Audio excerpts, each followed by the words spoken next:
Así, hermanos, muy buenos días. Qué bendición adorar juntos al Señor. Qué hermosa mañana, qué hermoso día.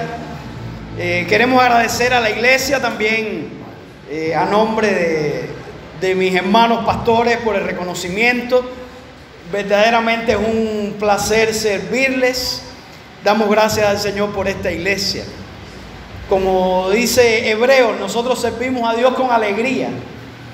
También porque tenemos una iglesia que ama al Señor y que vive de acuerdo a su palabra. Queremos también reconocer a los muchos hermanos que trabajan en nuestra iglesia. Como se dijo, estas 3 semanas fueron maratónicas. Y no se incluyó la escuela bíblica de verano, que estuvo ahí también cerca, ¿no? Escuela bíblica de verano, campamento evangelístico de jóvenes, semana de la juventud y retiro de juveniles. Hay algunos hermanos aquí que yo no sé cómo sobrevivieron a todo ese, pero que sirvieron al Señor con todo el corazón. Y damos gracias a Dios porque esta es una iglesia que ama, que sirve al Señor y que también adora a Dios con todo el corazón. El mensaje en esta mañana lo hemos titulado Causas del sufrimiento. Causas del sufrimiento. Y queremos agradecer por el testimonio de nuestra hermana Carmen. Solamente quiero hacer una pequeña corrección. Nuestro Dios no está enojado con Carmen. Nuestro Dios está al lado de Carmen y la ama y la está acompañando y entiende su dolor, y eso es importante que nosotros lo sepamos. El Señor, cuando nosotros estamos sufriendo, Él no es indiferente. Cuando las hermanas de Lázaro estaban llorando por su hermano enfermo y recriminaron al Señor, incluso como todos los que estaban allí, el Señor no corrigió a Marta y a María. El Señor lloró con ellas. Y qué bueno que nosotros podamos entender eso. Estamos en esta serie de sermones en el libro de Job, donde estamos profundizando en estas realidades del sufrimiento. De alguna forma, este mensaje es una continuación directa y es hay una profundización en los 2 mensajes anteriores. El penúltimo estuvimos hablando acerca de esa pregunta ¿por qué? Cuando muchas veces nos atacan las dudas. Y de alguna forma esa pregunta ¿por qué? Está tratando de entender las causas de sufrimiento.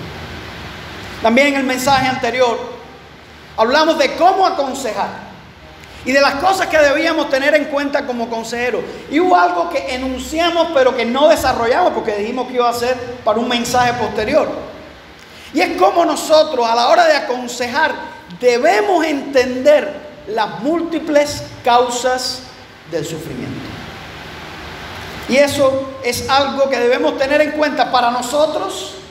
Vamos a ver que fue algo que afectó a Job, no entender las múltiples causas del sufrimiento, pero fue algo que también afectó a sus amigos cuando trataron de aconsejarlo. Ellos no entendieron esta verdad y esta realidad. Vamos a leer en Job capítulo 4 los versículos del 7 al 8.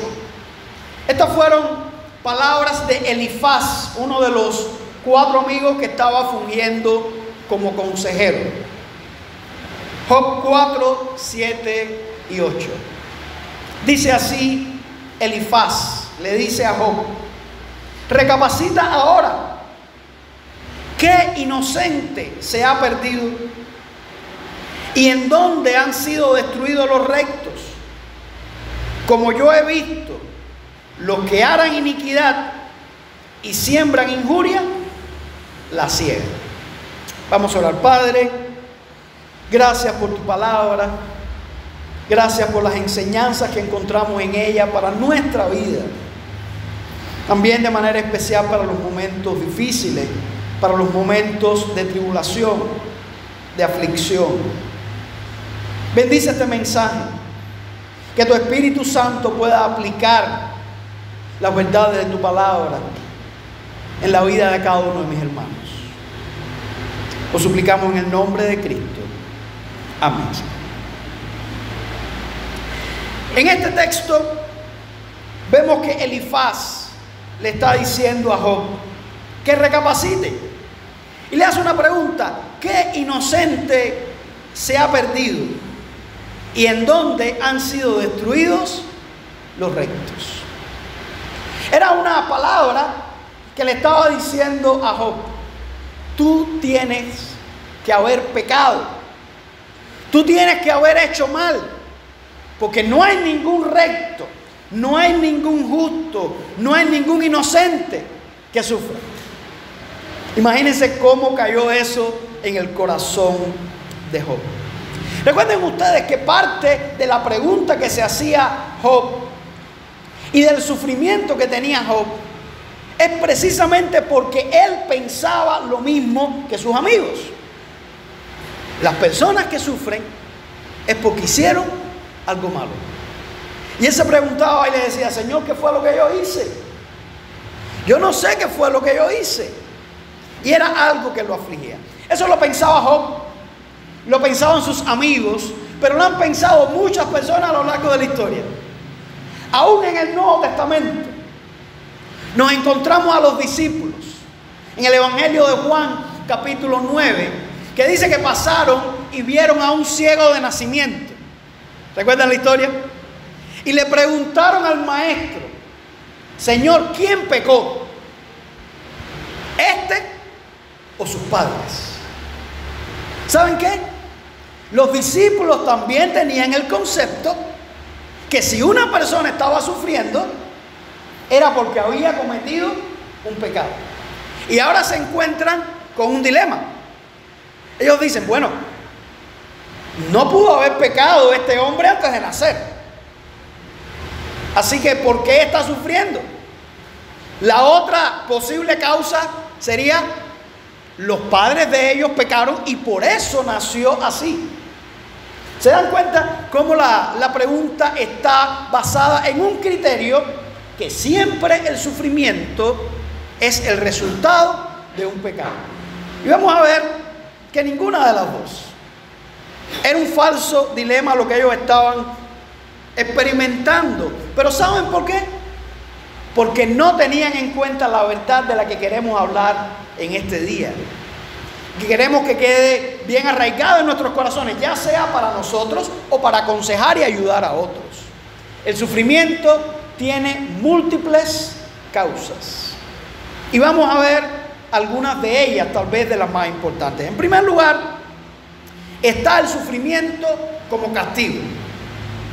Este es el sufrimiento del que hablaban los amigos de Job, del que hablaba Job, del que hablaron los discípulos y que muchas personas entienden muy bien.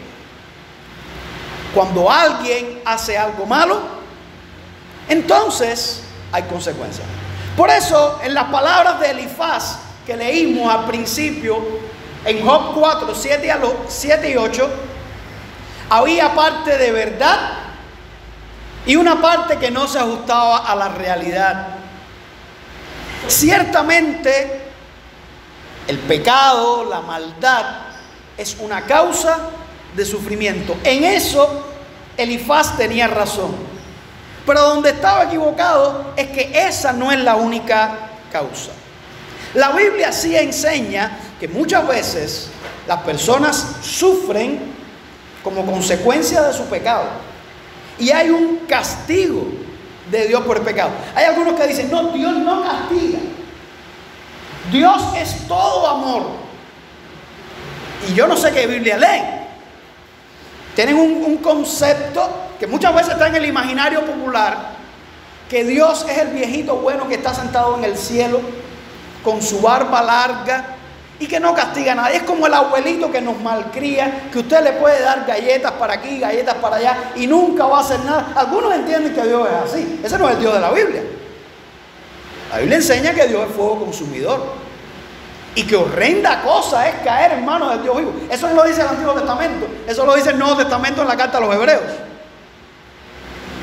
Y miren lo que dice la Biblia, por ejemplo, Isaías 3 del 10 al 11. Decid al justo que le irá bien, porque comerá de los frutos de sus manos. Ay del impío, mal le irá, porque según las obras de sus manos le será. Isaías 3 del 10 al 11. Proverbios 12:2. El bueno alcanzará favor de Jehová, mas él condenará al hombre de malos pensamientos. Un castigo, sufrimiento por el pecado. Y uno de los pasajes que más me gusta a mí con relación a esta temática, Gálatas 6, 7 y 8. No os engañéis, Dios no puede ser burlado. Hay muchas personas que piensan, que creen que pueden burlarse de Dios. Ellos se creen que ellos son lo suficientemente inteligentes, lo suficientemente fuertes y que pueden vivir en pecado y que al final van a salir bien. Son personas que dicen, no, yo me las ingenio. Yo me cuelo por el hueco de una aguja. Yo al final resuelvo porque yo resuelvo con todo el mundo. No te engañes. Dios no puede ser burlado, porque todo lo que el hombre sembrare, eso también segará. Esa es la ley de la siembra y la cosecha. Si usted siembra pepinos, ¿qué usted va a recoger? Pepinos. Eso lo sabe todo el mundo. Esa es una verdad de perogrullo. No es que una persona diga, yo voy a sembrar pepino porque quiero comer aguacate. Es un absurdo. Nadie lo diría porque es la ley de la siembra y la cosecha. Todo lo que el hombre sembrare, eso también segará. Pero hay personas que piensan, yo puedo sembrar maldad y pecado y al final me irá bien.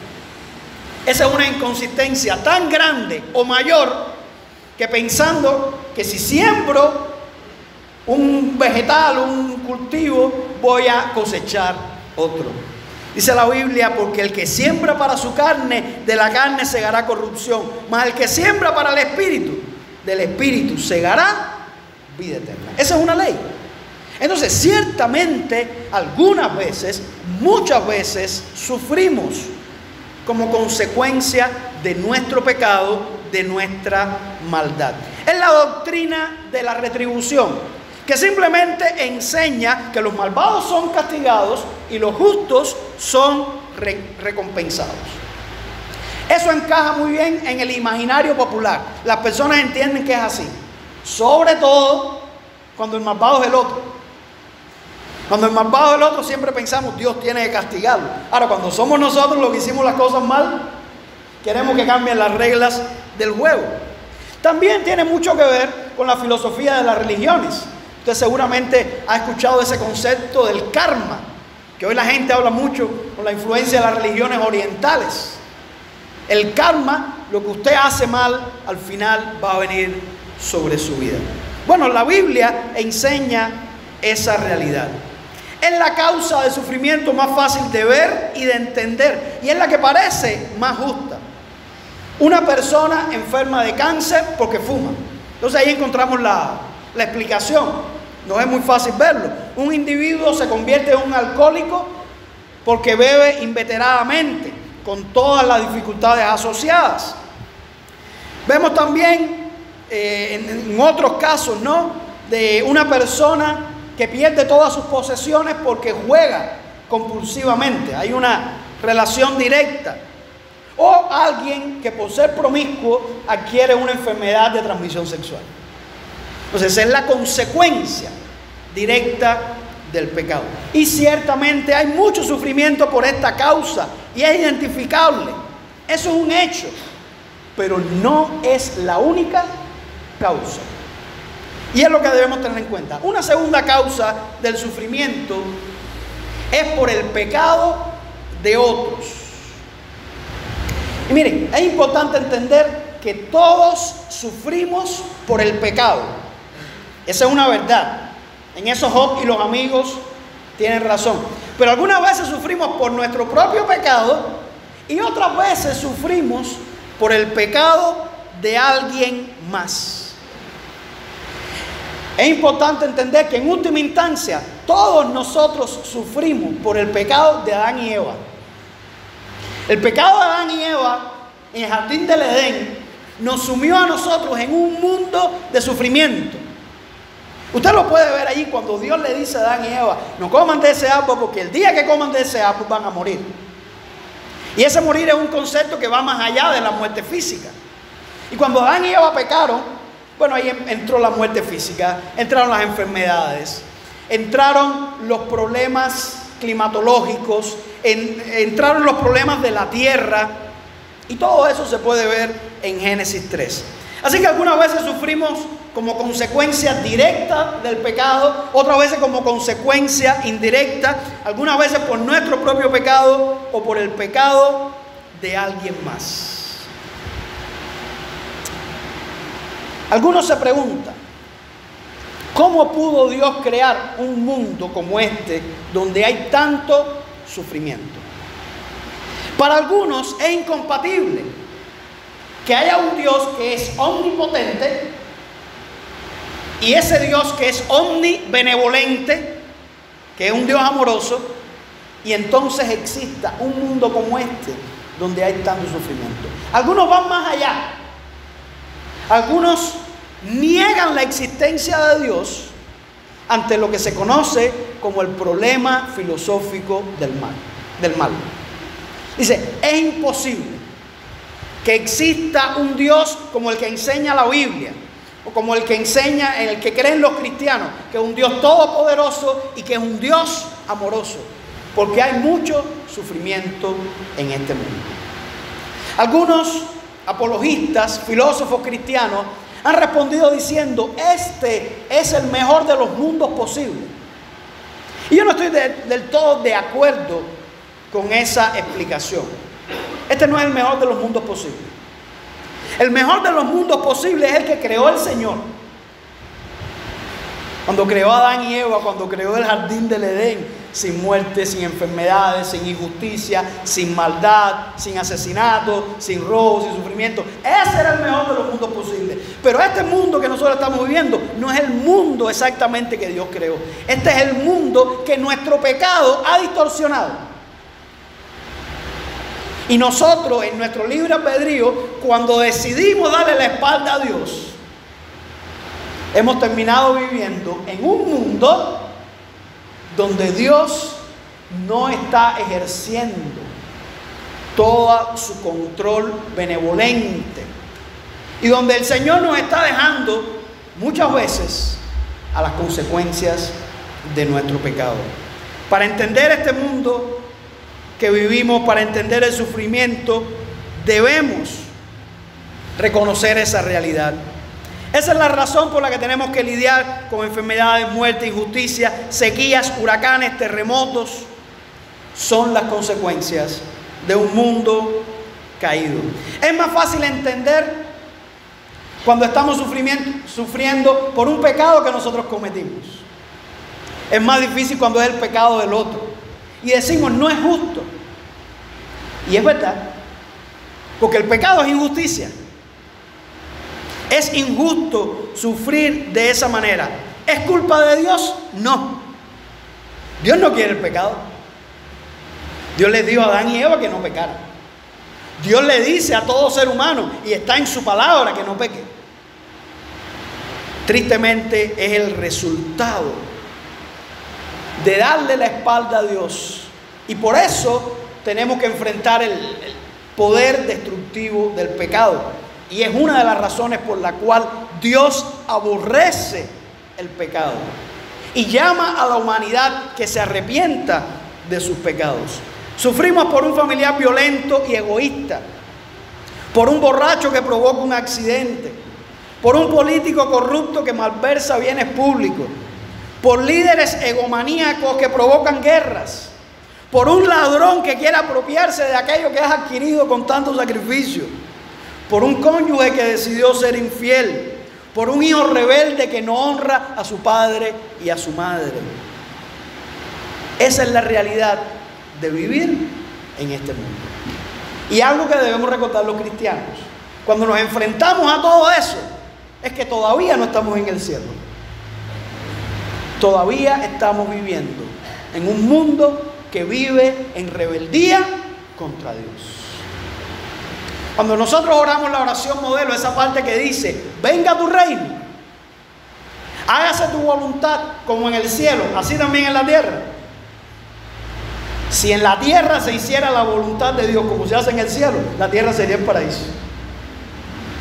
Pero lamentablemente aún no es así. Por eso algunas veces sufrimos, no por un castigo o como consecuencia de un pecado que nosotros hemos cometido. Algunas veces sufrimos por el pecado de otras personas. Una tercera causa del sufrimiento es por acciones demoníacas. Lo podemos ver claramente en el libro de Job. Hay un enemigo de las almas. Hay un diablo, Satanás, con sus secuaces, que disfrutan traer dolor y sufrimiento a este mundo.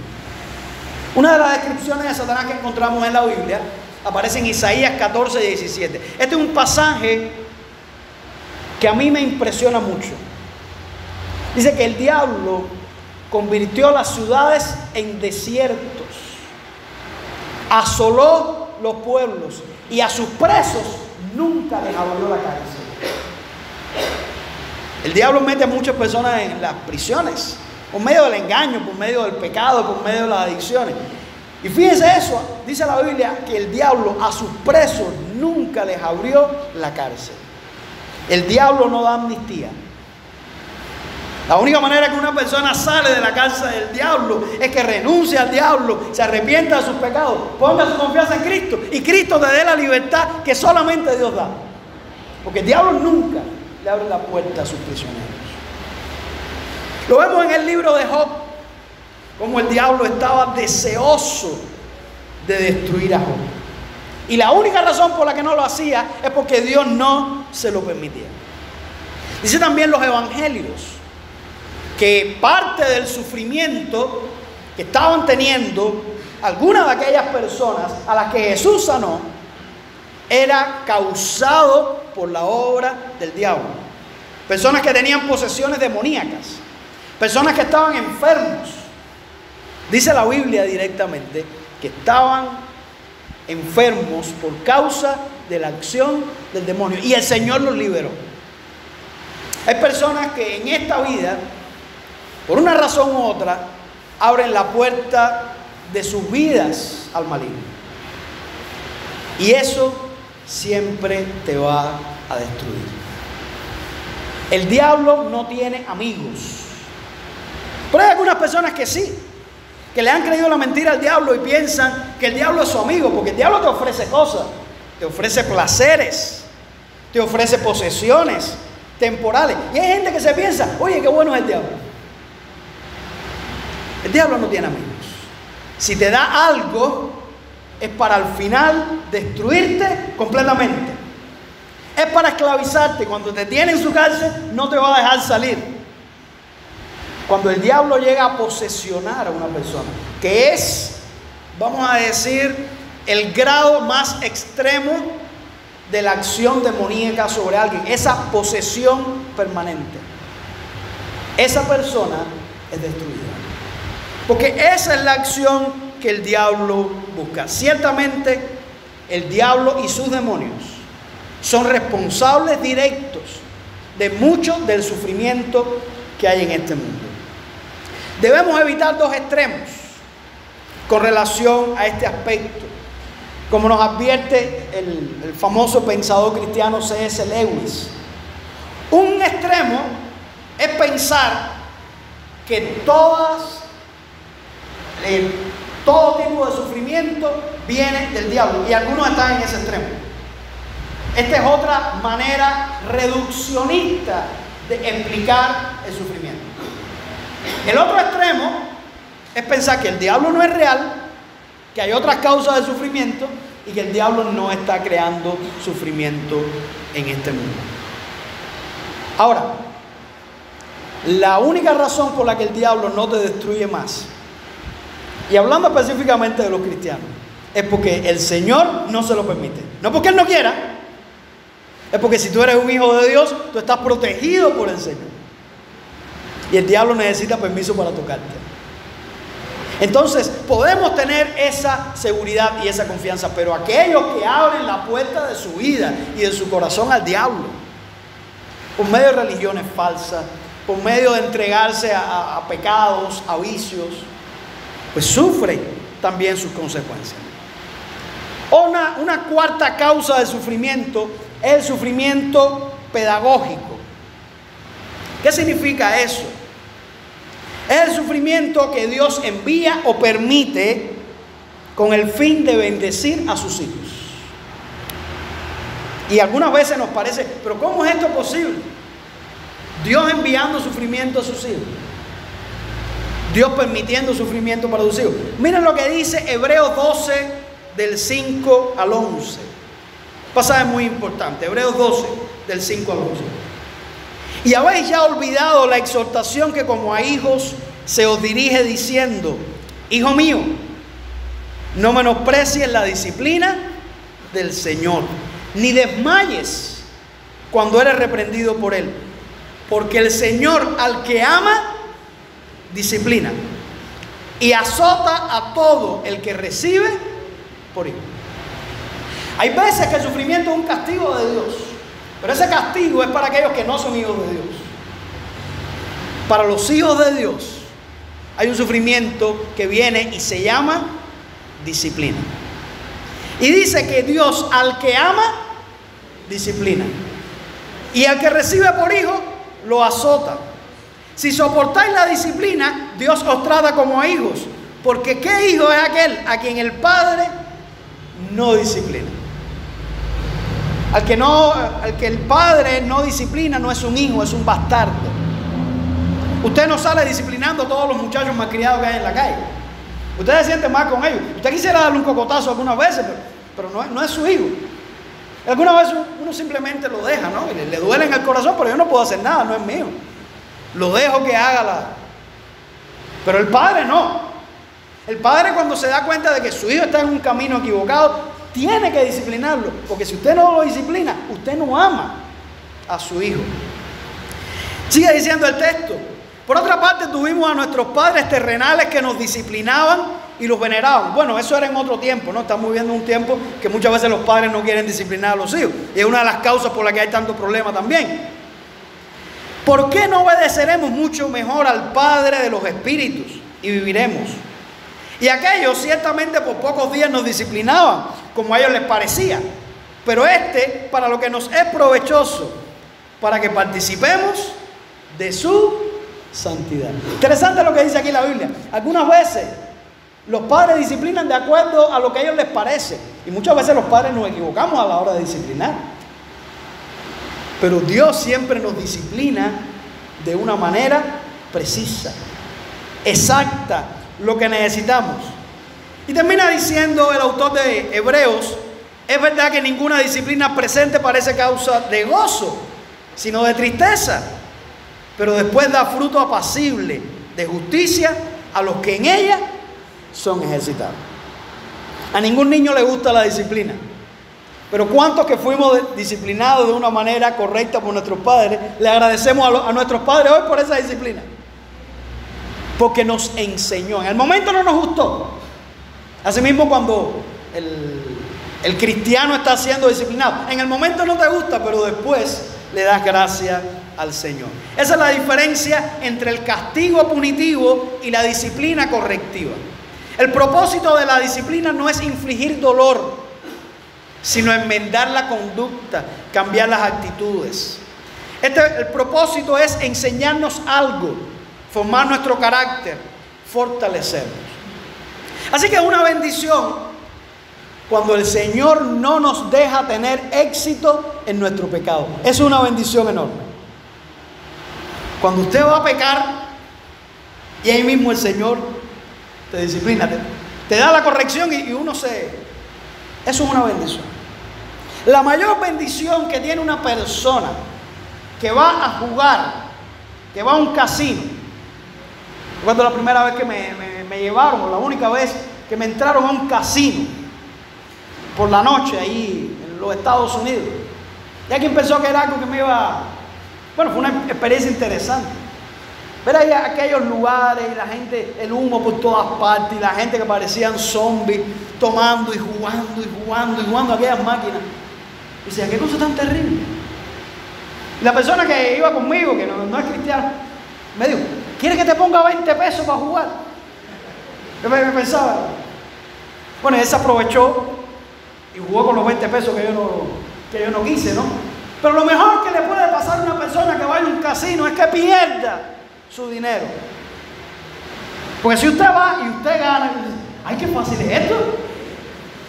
¡Ay, qué rico es esto! Mira cómo estoy ganando dinero sin hacer nada, jugando aquí en esta maquinita. Y así hay personas que no han perdido todo, han perdido su familia, han perdido su vida. O sea, lo mejor que puede ser es que el Señor te discipline y no te deje ganar. Que el Señor no te deje tener éxito en tu pecado. Esa es la mayor bendición del Señor. Como dice un pastor muy famoso llamado George MacDonald, algo que parece una contradicción. Él dice, sin Dios vas a fracasar miserablemente. ¿Estamos de acuerdo con eso, no? Pero si nosotros no estamos de acuerdo, ¿quién va a estar de acuerdo? Sin Dios vas a fracasar miserablemente, o a tener éxito aún más miserablemente. Ahora, esa parte es lo que nos parece una contradicción. ¿Cómo es eso? ¿Sí?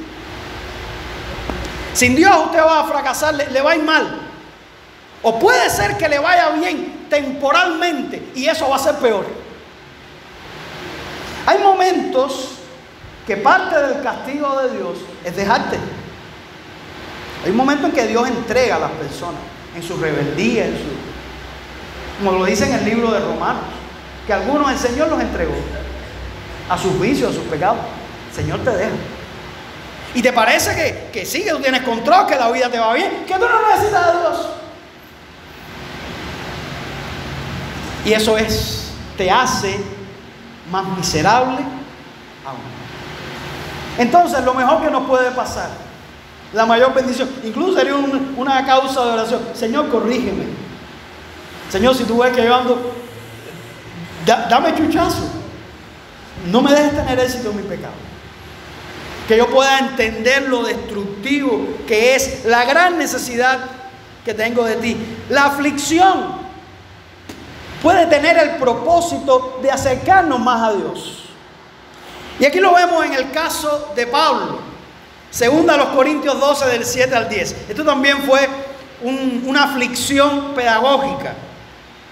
Dice el apóstol Pablo: y para que la grandeza de las revelaciones no me exaltase desmedidamente, me fue dado un aguijón en mi carne, un mensajero de Satanás que me abofetee, para que no me enaltezca sobremanera. Pablo está hablando aquí de que él recibió grandes revelaciones, que el Señor le mostró el tercer cielo, el paraíso. Y dice que a causa de aquellas revelaciones que él había recibido, para que no se exaltara sobremanera, porque algunas veces nos pasa eso, ¿no? El Señor nos bendice, el Señor nos da, tenemos revelaciones, tenemos tantas bendiciones, ¿y qué nos pasa? Nos olvidamos de Dios. Nos creemos que es por nuestra propia fuerza, que es porque nosotros somos mejores que los demás, porque nosotros somos más especiales. Esa es la tendencia humana. Dice Pablo que el Señor no permitió eso, sino que le envió un mensajero de Satanás que lo abofeteara, un aguijón en la carne, que los estudiosos bíblicos se debaten qué cosa era ese aguijón en la carne de Pablo. Nadie sabe exactamente qué cosa era. Una tentación, una enfermedad del cuerpo, el problema que tenía en la vista, no se sabe. Pero fíjense que, como en el caso de Job, Dios permitió que Satanás viniera y tocara a Pablo, pero lo permitió, y Pablo llegó a entenderlo de una manera pedagógica, para que Pablo no se sobreexaltara. Dice el versículo 8: respecto a lo cual 3 veces le he rogado al Señor que lo quite de mí. ¿Y qué le dijo el Señor a Pablo? Bástate mi gracia, porque mi poder se perfecciona en la debilidad. Por tanto, de buena gana me gloriaré más bien en mis debilidades, para que repose sobre mí el poder de Cristo. Por lo cual, por amor a Cristo, me gozo en las debilidades, en afrentas, en necesidades, en persecuciones, en angustias. Dice Pablo. ¿Por qué? Porque cuando soy débil, entonces soy fuerte. Pablo entendió que había sufrimiento que llegaba a su vida y que era algo que Dios permitía para mantenerlo humilde, para mantenerlo dependiente del Señor, confiando en el Señor, reconociendo la necesidad de Dios, reconociendo que Dios es Dios y que Él es un ser humano de carne y hueso. Muchas veces también nosotros necesitamos eso. Este dolor físico de Pablo, como Job, venía directamente del diablo, pero Dios lo estaba permitiendo para enseñar a Pablo y para perfeccionar su carácter. También algunas veces Dios permite el sufrimiento para que podamos ser consolados y de esa manera podamos consolar a otros. Miren lo que dice 2 Corintios 1 del 3 al 4. Bendito sea el Dios y Padre de nuestro Señor Jesucristo, Padre de misericordia y Dios de toda consolación, el cual nos consuela en todas nuestras tribulaciones, para que podamos también nosotros consolar a los que están en cualquier tribulación, por medio de la consolación con que nosotros somos consolados por Dios. Dios nos consuela para que también nosotros podamos consolar a otros. Algunas veces la única manera en que entendemos el sufrimiento de otro es cuando nosotros pasamos por ese sufrimiento. Muchas veces cuando todo está bien, somos insensibles al dolor de las demás. La persona que tiene el estómago lleno no se da cuenta de que otros tienen hambre. Pero cuando usted pasa por esa experiencia, usted se hace más sensible. Y usted se convierte en un instrumento para ayudar a otros. También en esta categoría de sufrimiento pedagógico podemos incluir lo que se conoce como el concepto de la prueba. Esa aflicción que Dios utiliza para probarnos. Y no nos gustan las pruebas, pero las pruebas nos enseñan. Cuando pasamos por una prueba, aprendemos. No solamente porque nos preparamos para la prueba, sino porque la prueba misma es de enseñanza. Aun cuando nos equivocamos en la prueba, el error que usted comete en un examen, usted no se lo olvida más nunca. Que la prueba también es pedagógica. Y tenemos la experiencia, por ejemplo, de la gran prueba que tuvo Abraham, cuando Dios le pidió que entregara a su hijo, que lo sacrificara. Podemos imaginarnos la angustia de Abraham cuando iba con su hijo Isaac, el hijo de la promesa, aquel adolescente de 14 años. Pero en esa prueba, él pudo ver la mano de Dios proveyendo y bendiciendo. Y aprendió a confiar en Dios, que Dios siempre puede darnos la respuesta. También se dice que nuestra fe se prueba y se purifica con el fuego. De la misma manera que el fuego le quita las impurezas al oro. Y nuestra fe es más preciosa que el oro. También dice la Biblia que la fe produce, o sea, la prueba de la fe produce paciencia. Entonces, muchas veces en las pruebas podemos crecer la paciencia y podemos experimentar esa paz verdadera. Así que esta es una causa también del sufrimiento. Cuando Dios permite el sufrimiento, no porque cometiste un pecado, sino porque el Señor quiere enseñarte algo. Es un sufrimiento pedagógico. Pero cuidado, no es la única causa. Porque tal vez alguno pudiera decir, bueno, parece que yo soy demasiado bruto, ¿no? Porque me ha venido una cantidad de pruebas y de situaciones en la vida. Recuerda que no es la única causa. Hay otras, pero esta es una causa más. En quinto lugar, tenemos el sufrimiento para la gloria de Dios. Sufrimiento para la gloria de Dios. Este es el caso de aquel ciego de nacimiento. Recuerden cuando los discípulos preguntaron, ¿quién pecó, este o su padre? ¿Qué dijo Jesús? Ni lo uno ni lo otro. Este problema que él tiene, esta condición que él tiene, es para mostrar el poder de Dios. ¿Por qué? Porque Jesús lo sanó. Y de hecho, uno de los milagros más grandes que aparece en la Biblia, de que un ciego de nacimiento fuera sanado. Muchas personas entendieron el poder de Dios por medio de ese acto. Entonces no es porque aquel hombre había pecado, no podía pecar antes de nacer, no es porque sus padres habían pecado, es porque Dios había permitido ese problema en su vida para glorificarse posteriormente. Este es el caso también del sufrimiento que experimentaron los familiares de Lázaro y también la situación de enfermedad y muerte que experimentó Lázaro. Recuerden que cuando las hermanas de Lázaro mandaron a buscar al Señor, el Señor le dijo a sus discípulos que no iban a ir, porque aquella enfermedad no era para muerte, sino para demostrar la gloria de Dios. O sea que Dios permitió que ocurriera toda aquella angustia en las hermanas de Lázaro, el propio Lázaro, las personas que estaban allí, porque Él quería glorificarse. Y las personas entendieron que Dios era grande cuando levantó de los muertos. Es veces que el Señor permite una situación difícil en tu vida para glorificarse a través de esa situación. Y una causa más de sufrimiento es la última que vamos a ver. Es lo que algunos han llamado el sufrimiento vicario.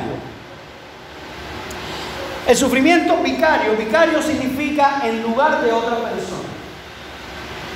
Es cuando usted voluntariamente escoge el sufrimiento, decide sufrir a favor de alguien más. Y este es un sufrimiento que tal vez sería el más difícil de entender, porque este es el sufrimiento de nuestro Señor Jesucristo. Si había alguien en este mundo que no merecía sufrir, ese era Cristo.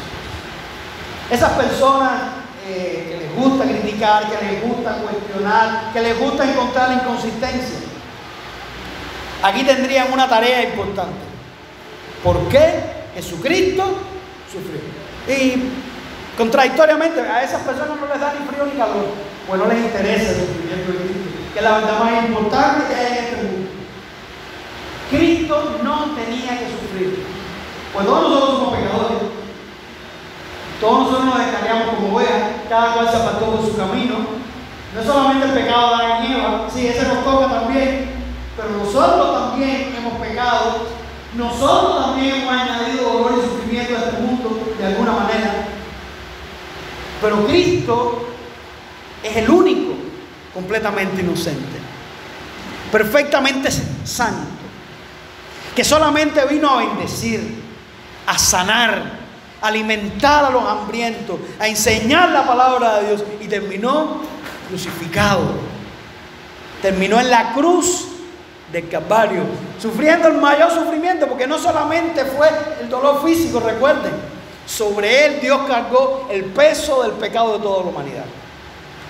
Y no fue porque él no pudiera evitar el sufrimiento. Uno dirá, no, es que él sufrió porque es que esos judíos eran tan malvados, o porque esos romanos eran tan crueles. No, la Biblia enseña claramente. Jesús dice, a mí nadie me quita la vida, yo por mí mismo la pongo.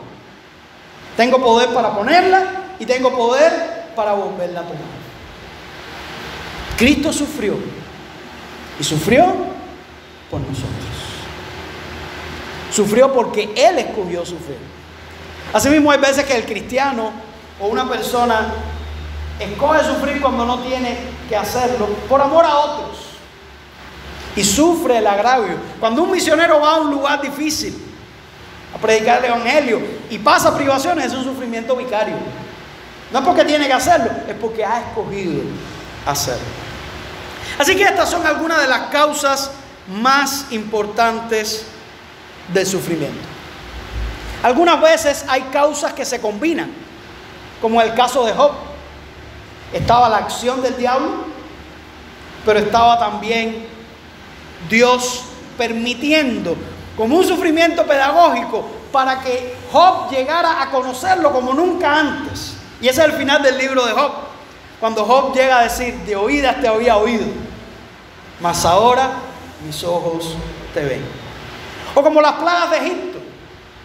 Las plagas de Egipto eran un castigo ante la dureza del corazón del faraón. Un castigo porque el faraón no quería dejar ir al pueblo, pero a la vez era un acto de misericordia de Dios para los egipcios y para el mismo faraón, que reconocieran que había un Dios verdadero y pudieran arrepentirse de sus pecados. Pero también era una enseñanza para el pueblo de Israel, que entendieran el Dios tan grande y poderoso en el cual ellos habían creído. Ahora, ¿qué hacer cuando queremos encontrar la causa del sufrimiento? Yo espero que después de este mensaje, bastante largo por cierto, usted al menos salga de aquí con una idea. El sufrimiento tiene varias causas. Querer encontrar la causa por la que yo sufro o por la que otra persona está sufriendo es un deseo legítimo, incluso recomendable. Fíjense ustedes lo que enseña la Biblia. Cuando nosotros estamos sufriendo, es correcto preguntarme: ¿acaso yo estaré haciendo algo mal? Eso es correcto y debemos hacerlo. De hecho, Ageo 1 del 5 al 11 nos exhorta a esto. Dice el profeta Ageo: pues así ha dicho Jehová de los ejércitos, meditad bien sobre vuestros caminos. Eso lo dice la Biblia. Meditad bien sobre vuestros caminos. ¿Y por qué dice esto el profeta? Le dice al pueblo de Israel en ese tiempo: sembráis mucho y recogéis poco, coméis y no os saciáis, bebéis y no quedáis satisfechos, os vestís y no os calentáis, y el que trabaja a jornal recibe su jornal en saco roto. Esa es la realidad que el pueblo de Israel estaba viviendo en ese tiempo. ¿Y qué dice el profeta Ageo? Mediten su camino, consideren. ¿Por qué esta situación que parece sobrenatural? ¿Por qué tienen toda esta crisis en sus vidas? Repite el versículo 7: así ha dicho Jehová de los ejércitos, meditad sobre vuestros caminos, subid al monte y traed madera y reedificad la casa, y pondré en ella mi voluntad y seré glorificado, ha dicho Jehová. Buscáis mucho y halláis poco, y encerráis en casa y yo lo disiparé en un soplo. ¿Por qué? Dice Jehová de los ejércitos: por cuanto mi casa está desierta y cada uno de vosotros corre a su propia casa. Por eso se detuvo de los cielos sobre vosotros la lluvia, y la tierra detuvo su fruto. Y llamé la sequía sobre esta tierra, y sobre los montes, sobre el trigo, sobre el vino, sobre el aceite, sobre todo lo que la tierra produce, sobre los hombres y sobre las bestias, y sobre todo trabajo de manos. ¿Qué estaba sucediendo aquí con el pueblo de Israel? Este es el periodo que estudiamos en el libro de Esdras, cuando el pueblo comenzó a reconstruir el templo. Se opusieron allí los habitantes de la tierra y dejaron de reconstruir el templo. Pero después se fueron conformando tanto que empezaron a reconstruir sus casas, a adornarlas, a buscar cosas para ellos mismos, y se habían olvidado del templo del Señor. Y ahí se levanta el profeta Ageo y les dice: tienen sequías, no se sacian de comida, el vino no los alegra, la ropa no los calienta, están buscando allí su salario y el salario les cae en saco roto. Esa frase casi que se ajusta mucho a los cubanos, ¿no? Y dice el profeta Ageo: meditad, ¿por qué? Y él mismo le dice la razón: ¿saben por qué? Porque ustedes han descuidado al Señor, porque ustedes han descuidado la casa del Señor y solamente están pensando en ustedes mismos. Así que arrepiéntanse y recibirán la bendición del Señor. Y el pueblo oyó y cambió la situación. Así que es legítimo analizar nuestra vida, pero cuidado, porque no es la única causa. Y si usted se pone a pensar: yo tuve que haber hecho algo mal, usted puede sufrir injustamente como sufrió Job. O si usted ve a alguien que está sufriendo y le dice, como algunos hacen: usted tiene que estar así porque debe tener algún pecado en tu vida oculto, le puedes hacer mucho daño a las personas.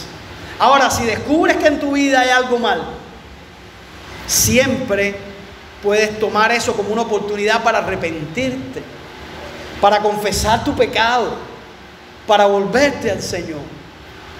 para que el Señor tenga misericordia de ti. Cuando hacemos eso, el sufrimiento, la aflicción, se convierte en una bendición en nuestra vida. Nos acerca a Dios. Pero habrá momentos, y recuerda también esto, en los que no vamos a encontrar respuestas. Y entonces debemos aceptar el sufrimiento como misterio. Porque yo sé que algunos de ustedes que estudian mucho la palabra del Señor, ahora van a tratar de buscarla, hacer causa. Los de ustedes que toman nota ahí, van a buscar ahí no es la primera, no es la segunda, no es la tercera, no es la cuarta. Bueno, ¿qué fue lo que dijo el pastor?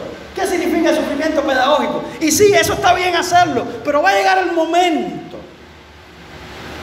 en que tú no vas a encontrar la causa. Y puede ser. Hay un libro que yo creo que todo cristiano debe leer, que se llama Cuando lo que Dios hace no tiene sentido, de James Dobson, un famoso psicólogo norteamericano. El título completo es Afianzando su fe en Dios, aun cuando lo que Dios hace no tiene sentido. Hay algunos cristianos que no les gusta este libro. Yo me he encontrado con algunos que quisieran hasta quemarlo. Dicen, no, ese libro no me gusta porque me destruye la fe. Y que algunas veces queremos tener esa fe mágica, ¿no? Donde todo se explica, donde todo está cuadriculado, donde esto funciona así, donde yo hago esto y después viene lo otro. Y algunas veces en nuestra vida Dios obra de una manera que nosotros no podemos entender. O en la vida de una persona que uno no encuentra explicación. Y entonces debemos aceptar el sufrimiento como un misterio. Tratar de explicar algo que no tiene una explicación evidente puede ser frustrante, puede ser doloroso y puede ser injusto para contigo mismo y para con otros.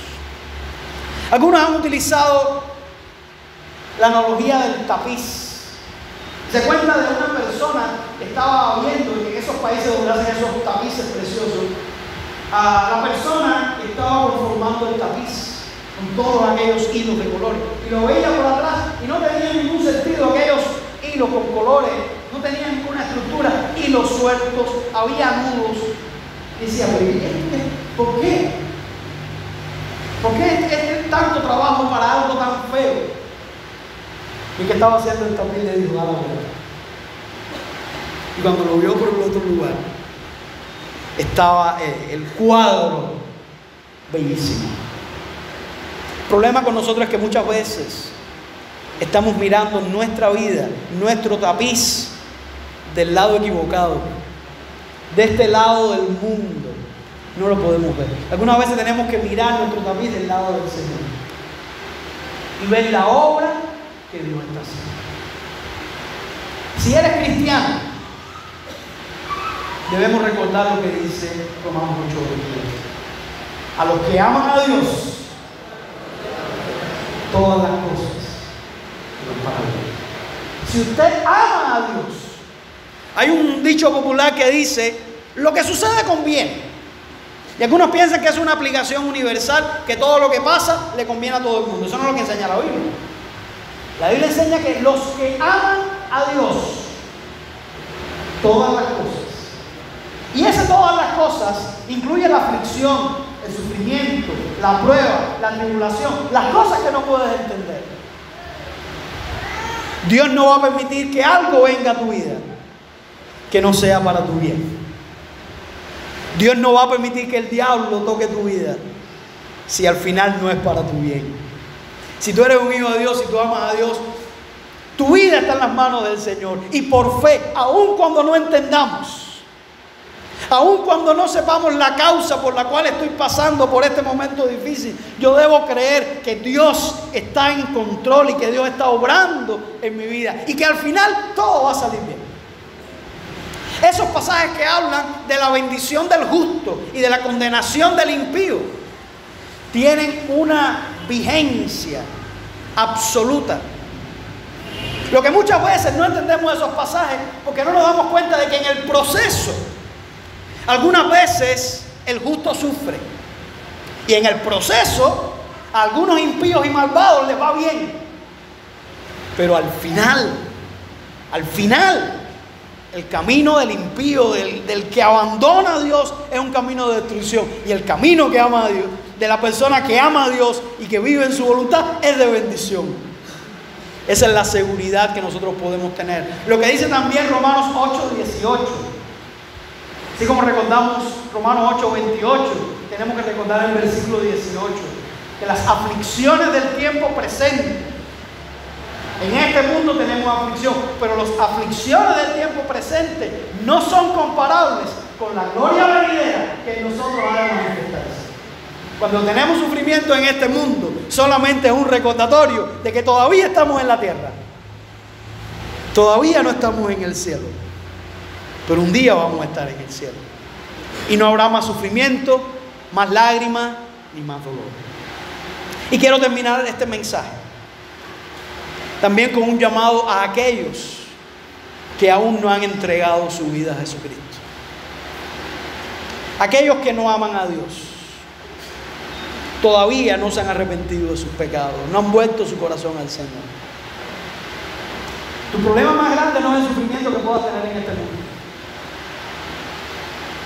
Tu problema más grande es que vas a vivir eternamente separado de Dios. Y este mundo, con todo el sufrimiento que tiene, es mejor que una eternidad sin Cristo. Es un pensamiento que para algunos, los que van a terminar en la condenación, el único cielo que van a conocer es esta tierra. Y para otros que ponen su confianza en el Señor, el único infierno que van a conocer es esta tierra. Por eso yo quiero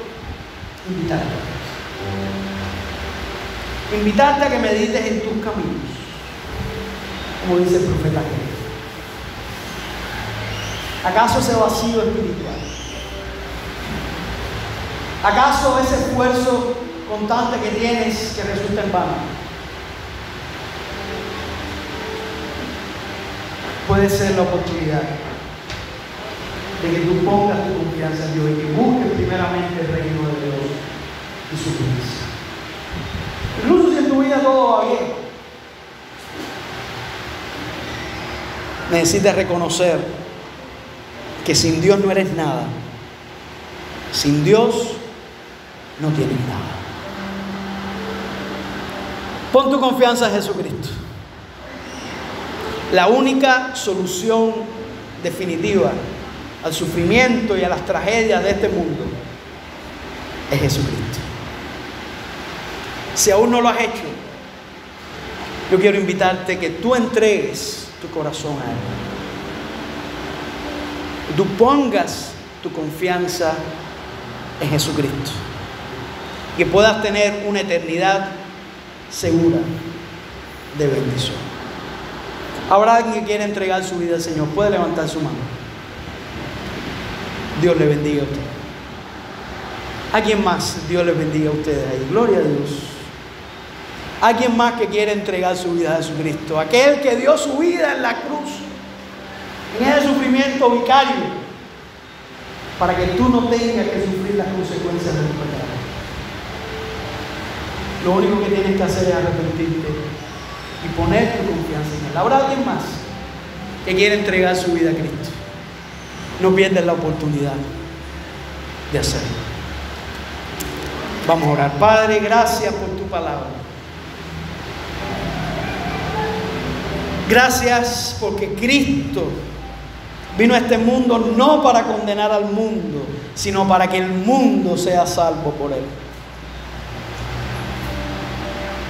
Las aflicciones en este mundo son un recordatorio de que este mundo te ha dado la espalda y que necesitamos de ti. Gracias por Jesucristo, nuestro Salvador. Gracias por aquellos que hemos puesto nuestra confianza en Él y tenemos una seguridad eterna, aun cuando todavía tengamos que participar de las aflicciones del tiempo presente. Ayúdanos a tener un corazón agradecido por lo que tú has hecho y por lo que tú harás en nuestras vidas. Ayúdanos a mirar la aflicción por medio de la cruz de Cristo. Gracias por los amigos que en este día han puesto su confianza en ti. Bendícelos, Señor. Ayúdales a entender la decisión tan importante que han tomado. Y que nada nos quite el gozo de la salvación, el gozo de la vida eterna, el gozo de la victoria, el gozo de la seguridad que Cristo nos ha dado. Bendice a tu iglesia, que podamos mirar a ese Cristo que murió en la cruz, pero que no quedó en la cruz, sino que resucitó al tercer día y hoy vive y reina para siempre. Ayúdanos a recordar que también nosotros participamos de esa victoria. Es en el nombre precioso de Jesucristo que oramos. Amén, Señor. Amén. Que Dios le bendiga.